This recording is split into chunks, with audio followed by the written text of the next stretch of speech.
Сәлеметсіздер ме оқушылар? Бүгінгі күндеріңізге сәттілік тілей отырып, сабағымызды бастаймыз. Бүгінгі өтетін сабағымыздың тақырыбы қабарлы сөйлем. Қабарлы сөйлем туралы білетін боламыз. Сабағымыздың мақсаты қабарлы сөйлем туралы білетін боламыз. Мәтіннен қабарлы сөйлемді табайық. Біздің сынып тауға саяхатқа баруды ұйғарды.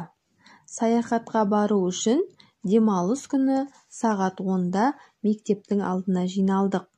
Осы кезде мұғалім бізге өзінің ұялы телефонына хабарлама келгенін айтып, оны бізге оқып берді. Бүгін тауға шығуға болмайды. Қар көшкіні болуы мүмкін. Төтенше жағдайлар комитеті. Біз саяхатты кейінге қалдырдық. Мәтіннен нені табуымыз керек біз? Хабарламаны. Дұрыс айтасыздар. Хабарлама қайсысы? Өте дұрыс. Бүгін тауға шығуға болмайды. Қар көшкіні болуы мүмкін дейді. Оқушылар, бізге төтенше жағдайлар комитеті әрдайым ауа райын бақылап ескертіп отырады. Сол сияқты қар көшкіні болуы мүмкін. Бүгін тауға шығуға болмайды деп айтқан екен. Сол себепті саяхатты кейінге қалдырды.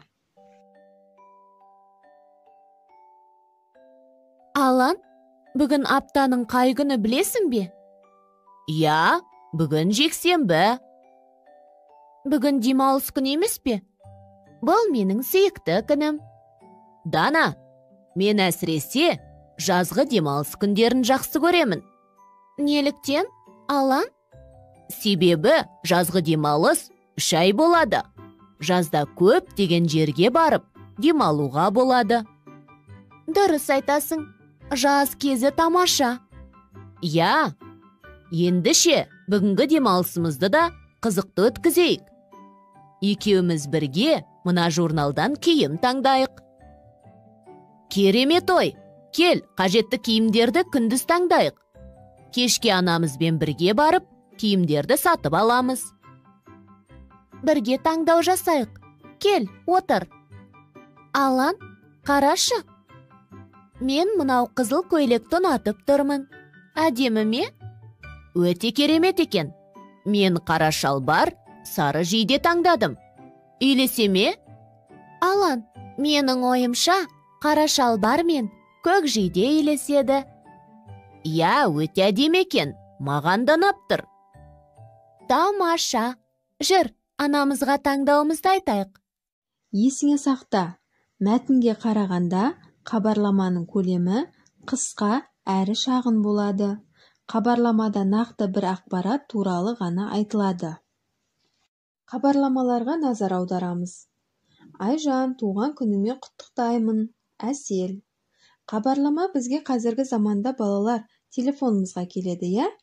Айжан, туған күніме құттықтаймын. Әсел, деп айтып тұр. Екіншісі.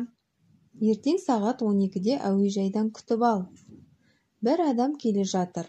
Оны ағасына немесе інісіне айтып жатыр, я? Ертең сағат 12-де әуежайдан күтіп ал деп. Ол да хабарлама. Оқушылар, келесі тапсырманы орындаймыз. Мәтінді оқып, тыныс белгісін қоямыз. Біздің мектебіміз орталықта. Мектептің бөлмелері кең. Орталықта дегеннен кейін ой аяқталып тұр, оқушылар. Демек, нүкте қойылады. Мектептің бөлмелері кең. Мынау бас әріппен жазылады. Кең, жарық, терезелері үлкен. Менің сыныбым 2-ші қабатта. Ой аяқталды. Мынау бас әріппен жазылады. Оқушылар, нүктеден кейін міндетті түрде бас әріппен жазылады. Біздің сыныптың оқушылары әдепті. Мәтінді оқыдық, тыныс белгісін қойдық. Жарайсыздар, оқушылар. Оқушылар, бүгінгі сабақта не үйрендім? Хабарлы сөйлем дегеніміз не екенін білдік. Хабарлы сөйлем деп отырғанымыз, бірдеңенің жайын хабарлау мақсатымен айтылған сөйлемді хабарлы сөйлем дейміз. Хабарлы сөйлемнің соңында нүкте қойылады. Оқушылар, үйге тапсырма. 32-ші жаттығу. Сау болыңыздар, оқушылар.